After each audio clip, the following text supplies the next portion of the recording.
नमस्कार. नांदेड उद्देश लाईव्ह मध्ये आपले स्वागत आहे. जाणून घेऊया आजच्या विशेष घडामोडी. कोणताही समाज, कोणताही शहर आणि कोणताही जिल्हा सर्व क्षेत्रामध्ये जोपर्यंत पुढे येत नाही तोपर्यंत त्या जिल्ह्याचा, त्या शहराचा, त्या समाजाचा परिपूर्ण विकास होत नाही.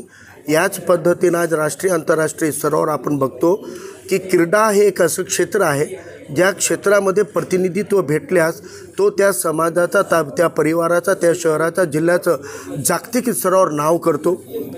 भारतातल्या अनेक छोट्या छोट्या गाव शहरातून आलेले अनेक खेळाडू राष्ट्रीय आंतरराष्ट्रीय स्तरावर खेळून त्यांनी त्यांच्या शहर जिल्ह्याचं नाव केलेलं आहे. आपला नांदेड जिल्हा मराठवाड्यातला एक असा जिल्हा आहे जे 80-90च्या दशकामध्ये ज्याथे स्टेडियम, आंतरराष्ट्रीय स्तराचं स्टेडियम बनला, परंतु क्रीडा क्षेत्राला नांदेडच्या राजकीय सत्ताधाऱ्यांच्या उदासीनतेमुळं कधीही क्रीडा क्षेत्राला वाव मिळाला नाही.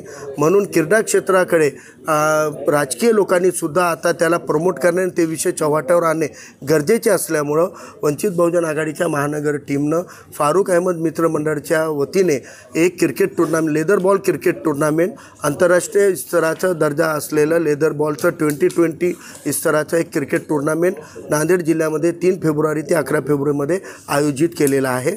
त्या क्रिकेट टुर्नामेंटमध्ये पहिलं बक्षीस 55,555, दुसरं बक्षीस 33,333 राहणार आहे आणि बाकी man of the match, man of the series आणि इंडिव्हिज्युअल बक्षीससुद्धा याच्यामध्ये राहणार आहेत.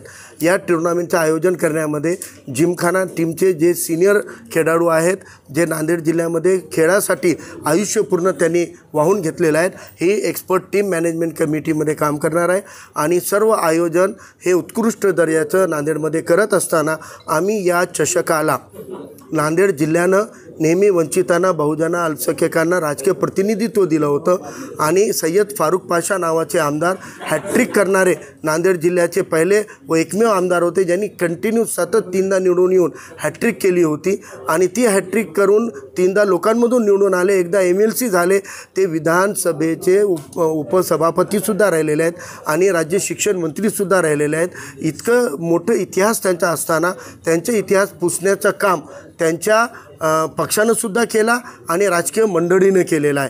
तर ही राजकीय बेईमानी पुसून काढण्याचं काम वंचितच्या वतीनं आमच्या टीमनं ठरवलं की आम्ही त्या मोठ्या नेत्याचं नावावर उजाळ्यामध्ये आणण्याचं काम वंचित बहुजन आघाडी करणार आहे. म्हणून आमच्या या चषकाचं नाव मरहूम सय्यद फारुख पाशा आमदार चषक या नावानं सदरील टुर्नामेंटचं आयोजन आम्ही केलेलं आहे.